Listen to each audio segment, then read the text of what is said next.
నలుగురికి నచ్చినది నాకసలే నచ్చదురో. కాంగ్రెస్ ఎమ్మెల్యేలు నడవని దారిలా నేను నడుస్తాను రో అన్నట్టే చేస్తున్నాడు మునుగోడు ఎమ్మెల్యే రాజగోపాల్ రెడ్డి. పొగరని అందరన్నా అది మాత్రం నా నైజాం, తెగువని కొందరన్నా అది నాలో ఉన్న నిజం. కాంగ్రెస్ సర్కారు ఒకవైపు తానొక్కడు ఒకవైపు అన్నట్టే చేస్తున్నాడు. సొంత సర్కారును ఇరుకున పెట్టేటట్టు బార్ షాపులకు ఎట్లా వార్నింగ్ ఇస్తున్నాడో చూడుండ్రు ఒకసారి. టెండర్ లేచి వైన్ షాప్ వాళ్ళకి ఏం చెప్తున్నామంటే, మీరు టెండర్ లేదలుచుకుంటే వైన్ షాపుల పక్కన పర్మిట్ రూమ్ అని ఉంటుంది, అది మా డే టైంలో తాగుతుర్రు. అక్కడికి వచ్చి అక్కడ అందరి చుట్టుపక్కల ప్రాంతంలో అందరికీ ప్రాబ్లమ్స్ అవుతున్నాయి, అక్కడ పర్మిట్ రూమ్ అనేది ఉండదు, మా మునుగోడులో మేము నడవలేము అని చెప్పినాం. అలౌ చేయను. నేను ఎమ్మెల్యేగా ఉన్నంత వరకు ప్రజల ప్రాణాలు ప్రజల ఆరోగ్యమే నాకు ఇంపడి తప్పితే ప్రజల జీవితాలతో ఆడుకునే ఎవరు ఏ పని చేసినా ఎట్టి పరిస్థితుల్లో ఒప్పుకునే ప్రసక్తే లేదు. అంతే చూస్తుంటేమో తమాషాలు చేస్తున్నారు ఈ వైన్ షాప్ వాళ్ళు. ఇప్పటికే 2 ఏళ్ళు అవుతున్నది మంత్రి పదవి నాకు ఇయ్యకుండా ఆగం చేయబట్టి.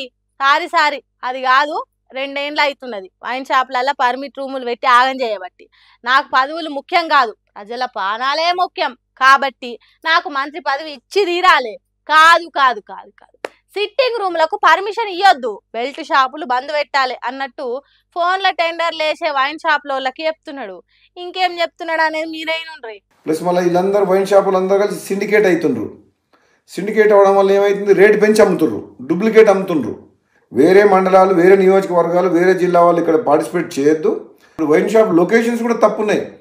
టౌన్లో, సెంటర్లో, పబ్లిక్ ప్లేసెస్లో పెట్టిండ్రు. అది ఊరు బయట పెట్టాలి వైన్ షాప్. అసలు తప్పకుండా ఈ మునుగోడుతో పాటు తెలంగాణ రాష్ట్రంలో ఈ ఎక్సైజ్ పాలసీని సమీక్షించి ఈ ప్రజల ఆరోగ్యం ఖరాబ్ చేసేది కాదు, ప్రజల ఆరోగ్యం మెరుగుపరిచే విధంగా మనం ఏ విధంగా ప్రభుత్వం పనిచేయాలనో ఆలోచన చేయాలని చెప్పి కూడా ప్రభుత్వం దృష్టికి తీసుకుపోతాను తప్పకుండా. సర్కార్ దృష్టికి తీసుకుపోవాలి. వైన్ షాప్ల తీరుగా మస్తు గందరగోళం ఉన్నది.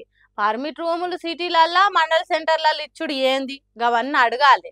మొత్తం మద్యం పాలసీనే మార్చాలి అన్నట్టు కోపం చేస్తున్నాడు రాజగోపాల్ రెడ్డి సారు. వాజీబే, కరెక్టే, 100కు 100% నిజమే. కానీ ఇదే ముచ్చట 2 ఏళ్ల కిందనే కాంగ్రెస్ సర్కార్ని అడగాల్సింది. ఇప్పుడు అడుగుతున్నాడు రాజగోపాల్ రెడ్డి సార్. అంటే మంత్రి పదవి ఇయ్యనందుకే గిట్ల చేస్తున్నాడు.